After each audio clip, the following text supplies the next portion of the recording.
Hi everybody, Nisha Moodley here with Fierce, Fabulous, and Free, and I'm here to talk with you today about what to look for when you're joining a community or a mastermind, or what to consider when you're creating one of your own.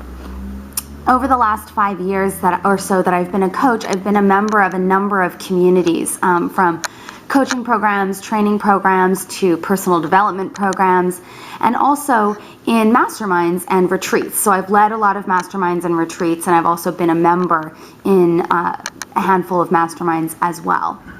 And all of that I've done, all of those communities that I have joined have been in service of one thing, and that is my purpose. And my purpose is to help women live purpose-driven lives full of fun and freedom. And so that's the first thing. You want to consider, what is your purpose? What is it that you are here to give the world? And how will this community that you are creating or that you are joining help you reach that mission, help you achieve that goal?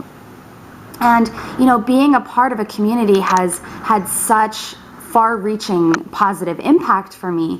One thing, as I was going through my journey of healing emotional eating, and as well now that I'm an entrepreneur and will forevermore be an entrepreneur, there are a lot of lonely times, a lot of times where I haven't known where to start, what to do, and I have a lot of questions. And being part of a community that I can reach out to for support that can help answer my questions, think of things that I haven't thought of before, and just help me along the way, and of course love and support and encourage me and kick my butt when I need that too, has been super helpful. But one of the things that I did not realize until I started leading my own retreats was the power of intention. And when I say that, what I mean is that if the group leader is really clear about what they want each person in the program, in the mastermind, to get from it, and they help to pull that out from each person, what you get is a community where when one person stands up and states what they want, everyone else really in the community begins to see them as already having it. And that is just an incredible force of propulsion that happens, and firepower out of just having that positive intention held for you, as if you've already achieved your goals.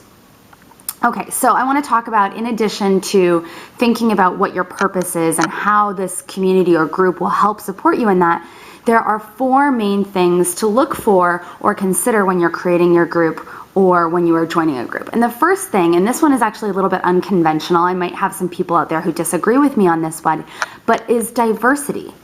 And so some people might say, Nisha, you create communities of only women, so that's not very diverse. And okay, fair enough. However, I create it that way because I just find that there's an incredible power that happens when you have women who come together saying, that we have a lot of common goals. And so I just love being in communities of women. So I create diversity in other ways. And one of the ways is that I believe in bringing in diversity of background and skill. And that if we were all in the same profession, let's say, that we might all have the same handicaps. Like we all have the same superpowers perhaps, and some of the same kryptonite. And I actually love being in communities I feel most clear, most focused, when I am feeling most creative. And I feel most creative when I'm in an environment that supports that. And being part of a diverse community really helps with that. So that's one thing. And the second thing is that the people in the community or the mastermind have come to a place that I call the sweet spot, which is that they have crossed that line into the territory that not doing it, not chasing their dream, not following their passion, not giving the impact to the world that they want to give would be more painful than doing it. Because the truth is, it's not always easy.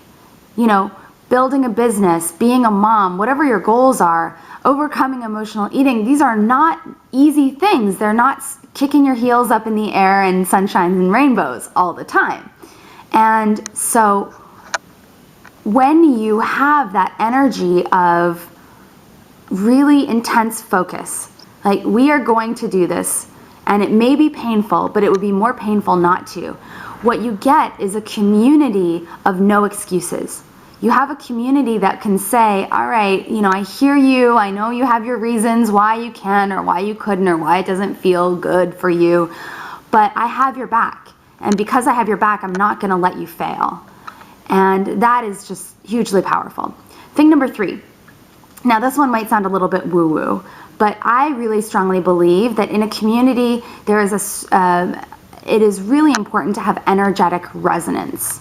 And so what I mean by that is, think about who it is that you want to follow, who it is that you trust, that you want to take advice from, right? It's people who inspire you. It might be people who have been there. And there is a trust that comes from having energetic resonance, from having shared values, from seeing things in the world the same way. One of the things that I always seem to call in is women who have a very holistic approach to life, right? Even if we're just learning about it, we really believe that everything is connected, and that's part of our energetic resonance. And the fourth thing is really important. And that is that everybody in the community understands and believes that their get, in other words, what they receive from being part of the community, can only be as big as their give. And when you have a community that everybody is walking around saying, how can I help you? How can I be of service to you? What do you need? And how can we get that for you? The level of, that is a whole other level of support, right? And that in itself will help to drive you as an individual and also your community forward, so that everybody is really living and expressing their purpose on the planet.